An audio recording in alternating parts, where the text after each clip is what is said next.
Mr. Chair, thank you very much for this introduction, your clear dedication to the values of peace, of human rights. And I'm tempted to follow up on questions some of my colleagues posed when it comes to the freedom of expression.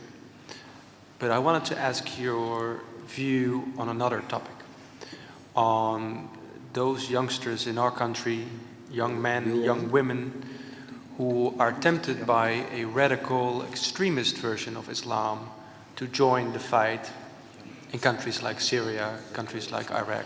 What would you say to those youngsters tempted by this perverted version of your faith? What would be your advice? What would be your call to them? You see, young people who are being radicalized here in the West and going to Syria or Iraq to fight for IS government or whatever it is. You see, these are the frustrated people. If you go back to 2008 economic crisis, you will see there is frustration among the youth. Only in the United Kingdom, there were almost 2.6 million people who were unemployed because of the crisis.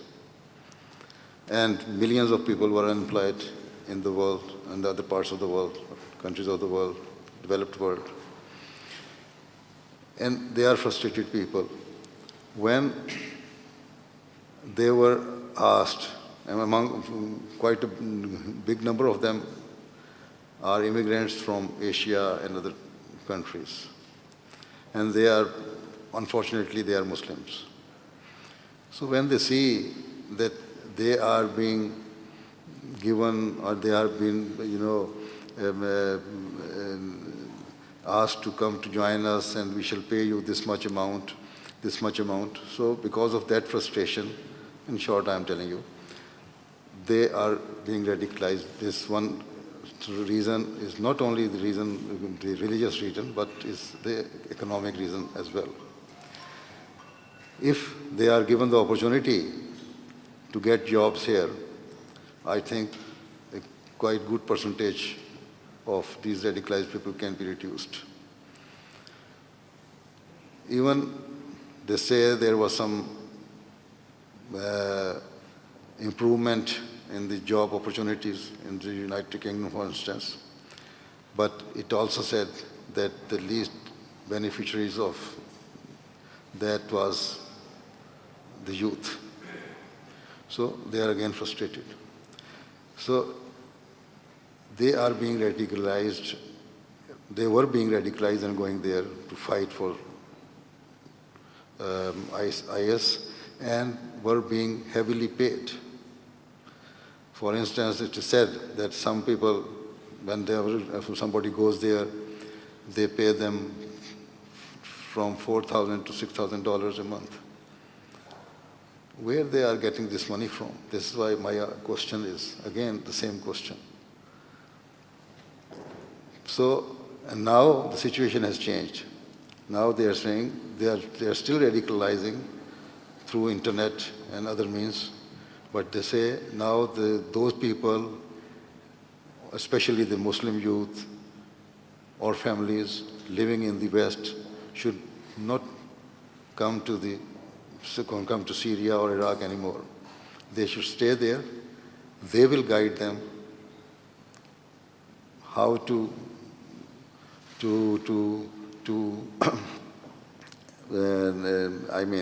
work for their interests in these Western countries. And it is also said that now our attack will be cyber attack. So this is it's a chain, a vicious circle now.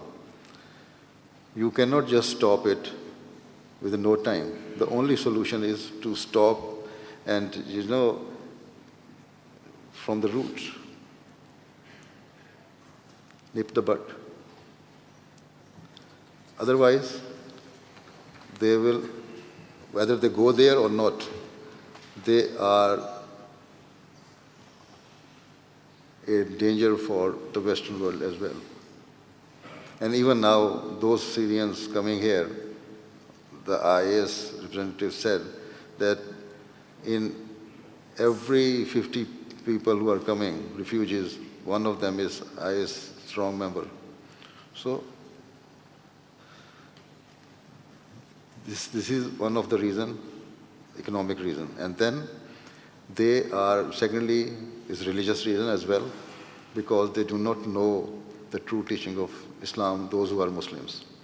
And even there are some local native people who have accepted Islam and have been radicalized. And even they are more, cruel than the Asian Muslims. Sometimes it is said by the news, the journalists who have gone there. So the only thing is that stop their funding and stop their supplies in every respect. Thank you very much. Please allow me to ask you a last question, which is related to the position of Ahmadis worldwide. As we all know, Ahmadis are worldwide persecuted in many countries, but especially in Islamic countries, such as Pakistan and Saudi Arabia. What can Western governments and Western parliaments, what can we do to help end the persecution of Ahmadis worldwide? You see, it is said that nowadays, almost in every country, there is democracy, whereas it is not. If there is democracy, why can you remove the president or prime minister who has been on their seat for a long time? So there's some limited type of democracy or modified type of democracy in those countries. So, and because these countries are also getting help from the Western world. So if you want to curb the unpleasant situation everywhere in the world, it's not only that the Ahmadis are being persecuted. In some places, Christians and other religions are also being, persecuted. So the only thing is that you ask the governments to enact their laws in the manner that gives the right of freedom of speech and religion to every person, no matter, even in those Muslim countries, they say that they read Quran, but Quran categorically says that there is no compulsion in religion. If there is no compulsion in religion, then why should they be persecuted? So it is only the pressure, if you can put the pressure on them, that not only, it's not a matter of Ahmadis, but a matter of every person who is being denied of his right of freedom in any way should be helped. Thank you very much. On behalf of the Standing Committee of Foreign Affairs, I would like to thank you, Your Holiness, for addressing us, for sharing your views with us. I know that you are going to be here for a longer period than just today. I'd like to wish you success on your mission, and we hope to one day meet you again in Parliament. Thank you very much. Thank you. Thank you very much. I think it's extremely important, your message, your visit, that the Dutch people understand that Muslim is not only something they have to be anxious about. That also on the Muslim side are people who are in favor of human rights and democracy, yes, and free speech. So I think you are What do you think welcome. is in the Netherlands? There is no Islamophobia or not to that extent, which is actually we can see in other parts of the Western world. Here, what about this? It is latent in the society. Whenever there is tension, like in France, following the Charlie Hebdo incidents, murders, other incidents happening in the world, then we feel the tension in this country as well. So we don't know where things might lead to in the future, but there is tension and there is Islamophobia also in this country. Yes. Unfortunately. Yes, that is. And if they don't hear something positive from time to time, it may get worse. So you give us time to speak about on this issue time to time, so that people will get to know that what is the true teaching of Islam. That is why we invited you to Parliament in the first place. Absolutely, yes. And I think our Parliament did a very good job on this. Yes. I agree. Thank you very much. I started out as a diplomat, so I'm very interested in international affairs, and I'm very worried about what's going on in the Muslim world. And I think the Ahmadiyya, they have a new vision on the road to peace, which includes human rights, free speech, democracy. And I think it's very important that we in the West, we know about that, because otherwise we think all the Muslims are the same. And it's important, I think, that we pay attention to the positive elements in that religion. Well, I was a member of the PVV, my former boss, Geert Wilders. And in that period, I believe that Islam was, what you read in the newspapers, in the media, Islam was intolerant and disrespectful to women and promoting terrorism and all these ridiculous ideas. And I even believed that, because that was the knowledge that I had at that moment.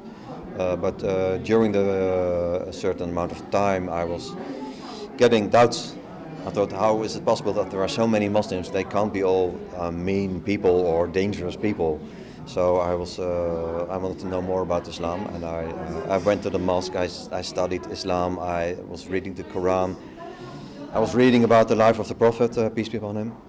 And during this period of getting knowledge, it became clear to me that I was wrong, that I was mistaken, that Islam actually is a very wise and very peaceful and very beautiful religion. And finally, I became a Muslim about 2.5 years ago. His Holiness' words were very inspiring and very wise. I was curious to come here, and I'm touched by his words and by his wisdom and his call for mutual understanding, and also his message that Islam is a peaceful and wise religion, and also that he was trying to explain that there are a lot of misconceptions about Islam, and that was a positive message.